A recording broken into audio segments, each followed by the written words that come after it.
neza abakunzi b'igikoni, abakunzi ba Chef Jeannine, mbahaye ikaze cyane mu kiganiro cyacu cyo guteka. Nuko rero abantu mukunda dodo, epinari, mbahaye ikaze cyane. Hari abantu benshi bazinsabye ngo mbere kuko njya nzitegura.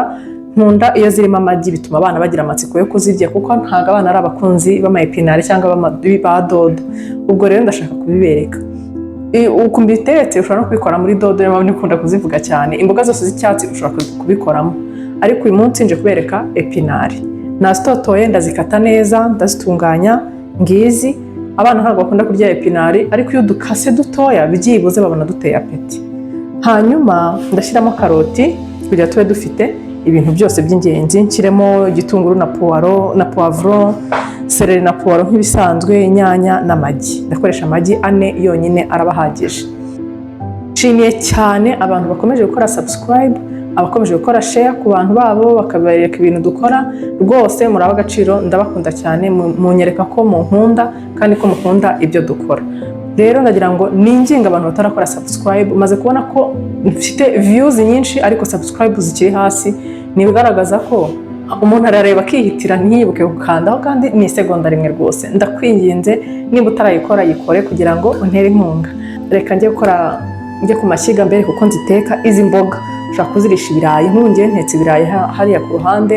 Ushaka kurisha ibirayi byandi bikaranze byumutse, ndabikunda cyane n'abana barabikunda. Hanyuma ushaka kubirisha umuceri, ziryohana n'umuceri cyane. Noneho ushaka kubirisha makaroni, ufite nk'agasosi k'inyanya nigeze kubereka. Umuntu ukunda ibintu birimo agasosi, ariko uramutse udakunda ibintu by'amasosi wakora udukaroni ku ruhande ukazirisha. Rwose ziraryoha cyane, ziri healthy, zifite intungamubiri zihagije kuko harimo karoti n'imboga. Mbese izi mboga ujya ukunda kuzikora zirafasha. Turye ibirayi byacu, uzazirisha umuceri, uzirisha n'ibyo byose nakubwiye, kandi zizakuryohera. Ushobora ko zizakuryohera kuko ndi buzikore neza, kandi urebe video mpaka irangiye uzambwira. Nukuri iyo ukoze kuri like bigaragaza ko wakunze ibyo nkora, kandi abizi murabikunda, mumaze kunyereka urukundo muri benshi, kandi please mukomereze aho rwose. Ndabahobereye, ndabakunda cyane. Reka rero tujye ku mashyiga. Iyo maze gushyiramo amavuta rero, shyiramo ibitunguru na poivron na karoti.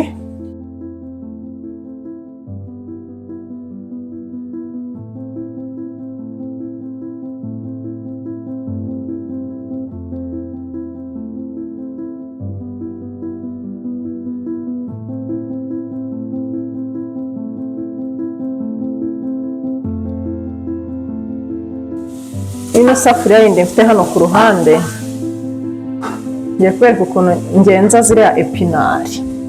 Ntabwo ngiye kuzikarangamo hariya, ahubwo nzishyira mu isafuriya irimo ubusa itarimo amazi.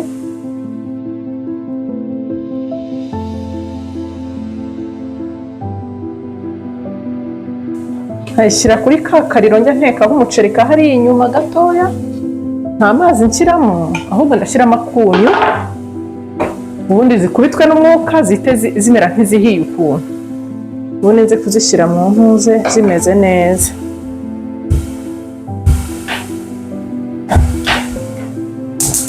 Ubundi nkahita nanazipfundikira. Uko akunyu gatuma zibyara utuzi, ntizifate hasi ngo zishirire. Ariko mba nashyize ku muriro mukeya. Reka rero nzipfundikire mpite ngaruka kuri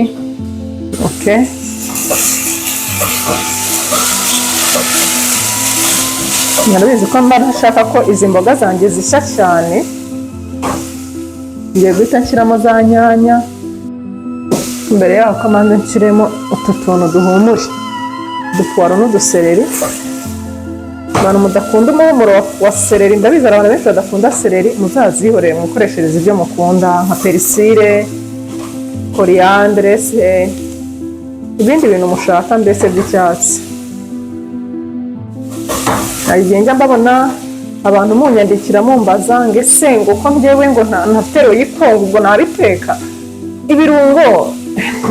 Ibirungo ni ibyongera impumuro cyangwa uburyohe, kandi impumuro n'uburyohe ku bantu bigiye bitandukanye. Hari ibimpumurira we bikaguhumurira nabi, njye byampumuriye neza. Rero rwose ibyo ntimukabigireho ikibazo nshuti zanjye, mujye muhita mukoresha mwebwe ibyo mukunda. Niba udakunda gukoresha royiko, ushobora kuba ukunda kari powder, ushobora kuba ukunda za magi, wenda n'urugero nubwo atari nziza, cyangwa ukaba ukunda ibindi birungo bindi ni ibyo wakoreshaho kugira ngo ukoreshe ibyo ngewe nakweretse. Wowe koresha procedure nakoresheje, hanyuma ibirungo bitewe n'ibyo ukunda aba ari byo ushyiramo. Nshyiremo inyanya. Mujya mubibona ko ntakunda gucanira ikintu cyitwa imboga, mbese ntagomba gucanira imboga kugira zidashya cyane zigatakaza vitamine zazo. Vitamine zigashya zigahwana zigatwikwa n'umuriro nyine. Niyo mpamvu tuba tugomba kwirinda kuziteka umwanya munini cyane, kuko nicyo gituma turya imboga ni vitamine.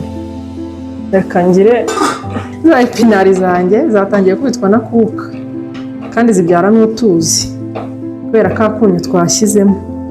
Kuva zamaze kubyara utuzi rero ndazireka, sinongera kuzipfundikira kugira zidahindura ibara. Ndazibera nkomeze nzigaragura gake gake, n'ibi biraba bishya ubundi nze guhita mbivanga maze gushyiramo ya magi yacu.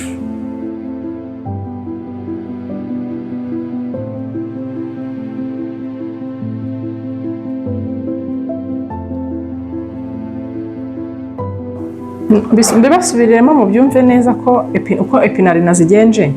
Nafashe agasafuriya kumutse katarimo amazi, mfata epinari zanjye zikase neza, nzishyiramo ka gasafuriya, nshyiraho akunyu hejuru, ndapfundikira nshyira ku muriro mukeya, zihita zibyara amazi kubera wa munyu, ubundi mpita nzipfundura kugira zitaza guhindura ibara, icyatsi cyazo kikagenda. Ubundi ni kugenda nkomeza kugenda ngaraguraho gake gakeya, nta kindi. Iyo ukomeze kuzipfundikira cyane hazamo umwuka mwinshi cyane, cya cyatsi kikigendera. Ariko iyo zipfunduye zigahura n'akuka kandi ko hanze, bituma zishya neza zigisa cya cyatsi cyazo. Nicyo ngicyo mba ndwana nacyo kugira ngo icyatsi kize kugumamo.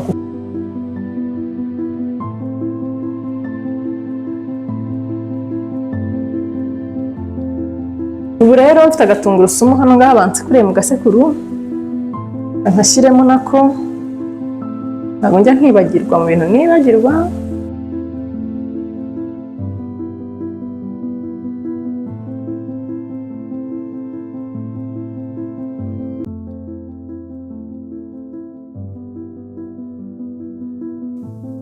Za epinari rero ntabwo zitinda gushya burya. Iminota 5 irashize kandi zahiye. Ntabwo nshaka kuzitinzaho rero. Zimeze neza, zifite icyatsi cyazo. Sinzi niba muri kubibona hano. Zifite cya cyatsi cyazo. Mpita nzimya rero kwishyiga, nariya amazi yayo turaza kuyakoresha kugira ngo tube turiye vitamine yuzuye.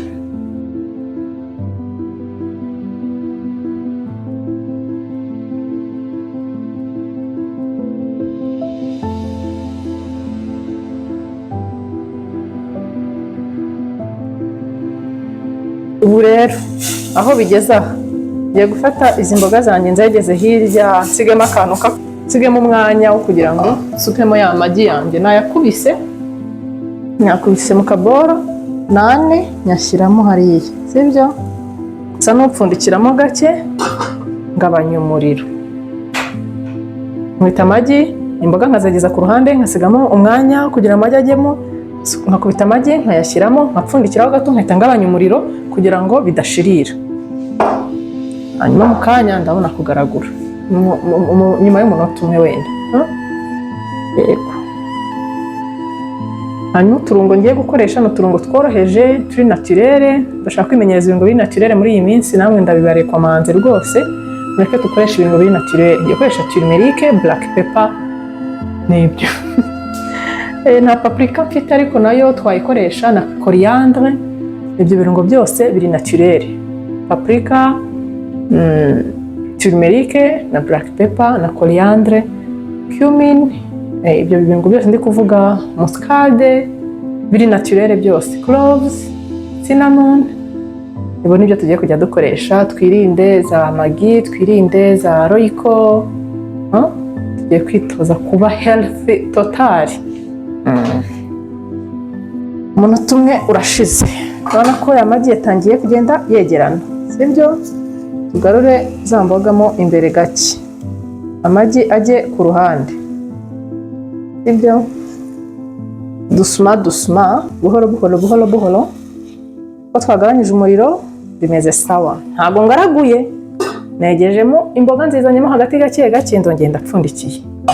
Iyo bigaraguye vuba vuba bihita bimera nk'ikira, nk'isosi y'ubunyobwa ukabona rwose bihise biba bibi, ariko iyo ugiye ubigenda gake gake amagi agenda yegerana na za mboga, ukabona bimeze neza, biteye apeti. Naho biriya ubona bitagiteye apeti, mbe negeze uturungo twanjye imbere ko natwo ndadukoresha. Black pepper na coriander gusa, none uko byabaye. Black pepper, coriander, turmeric, akayiko kamwe gatoya ka turmeric n'agace k'akayiko gato ka black pepper.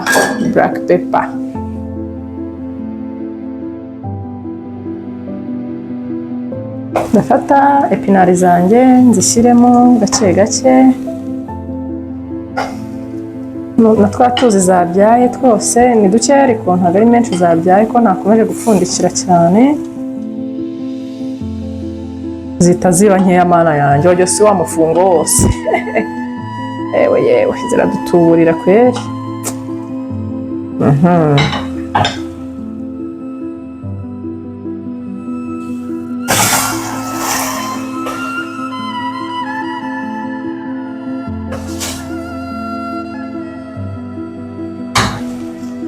Muri kubona uburyo ndi kugaraguramo buriya ra, mbaye nkukoza ikimamiyo hasi. Biba byiza ufite akamamiyo gafite epeseri ntoya nk'aka, kagufasha kujya hasi ariko utabibangamiye ngo bigaragure cyane. Nuko tubigenza. Murakoze. Erega ubu twahishije kabaye, bigiye gushya, harabura gake.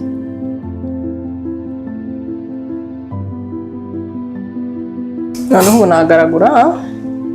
nagaragura, murabibona mutese inshuti zanjye? Naryoheje, birasa neza pe. Ku bakunzi noneho abantu bakunda amagi,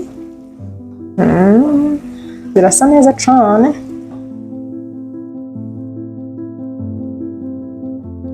Birasa neza. Izi mboga wazirisha ibintu byose. Nimba muri benshi uzakoresha imifungo 2 y'imboga, uko agafungo kamwe kagukoze isoni kandi abana bazikunze, ugakoresha n'amagi nk'6, byagufasha ndi muri abantu barenze 5. Nanjye mu kanya zirazibaye umuyonga leta zishira. Ubwo rero making ashaka ko n'udushyimbo ku ruhande cyangwa udushaza. Voilà, tukirira ibirayi byacu bimeze neza. Ubu rero zirahiye. Ikintu ngiye gukora ni ukuzana ibirayi nkabatestingira, nkababwira ngo ese bimeze bon cyangwa si bon.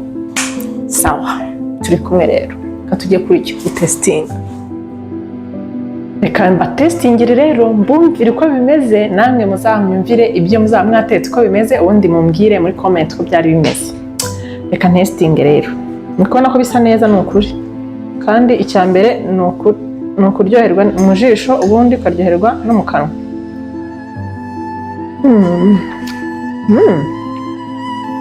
Biraryoshye.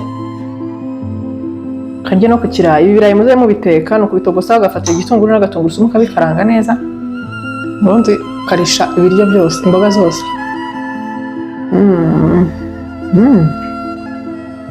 Biraryoshye pe. Noneho ku bantu badakunda ibirungo mwasubijwe.